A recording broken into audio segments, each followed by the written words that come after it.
சிறப்பான விஷயம் அப்படின்னு சொன்னால், படத்தில் வர்ற ஒவ்வொரு கேரக்டருக்குமே முக்கியத்துவம் கொடுத்துருக்காங்க. ஒவ்வொரு கேரக்டருக்குமே ஒரு சின்னதாக ஒரு கிளை கதையும் இருக்குது. அதே தான் இந்த படத்துடைய பெரிய மைனஸாகவும் இருக்குது.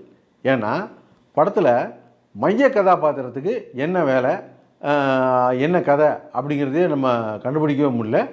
யாரை ஃபாலோ பண்ணுறதுன்னு நமக்கு தெரியல. வர்ற ஒவ்வொரு கேரக்டருக்குமே முக்கியத்துவம் கொடுக்குறேன்னு சொல்லி ஆளுக்கு ஒரு கிளைக்கதையை வச்சு மைய கதை எதுன்னே தெரியாமல் போயிடுச்சு. இது படத்துடைய ஆரம்பத்தில் தான் இப்படி இருந்ததான்னு பார்த்தா கடைசி வரைக்குமே இப்படி தான் போச்சு. சரி, கிளைமேக்ஸில் ஒரு பெரிய ட்விஸ்ட்டை வச்சு இதுக்காக தான் இவ்வளோ கதை சொன்னாங்க அப்படின்னு சொல்ல போகிறாங்கன்னு பார்த்தா கிளைமேக்ஸில் வந்துட்டு படத்துக்கு ஒரு முடிவே சொல்லலை. இதுதான் முடிவுன்னு அவங்களா ஒரு முடிவை சொல்கிறாங்க. அது கொஞ்சம் கூட ஏற்றுக்க முடியாமல் இல்லை.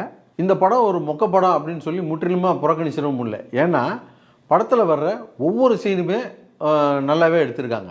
எல்லா சீனுமே ஒரு இன்ட்ரெஸ்டிங்கான சீன் தான். ஆனால் ஒட்டு மொத்தமாக இணைச்சி பார்க்கும்போது ஒன்றுமே இல்லை படத்தில்.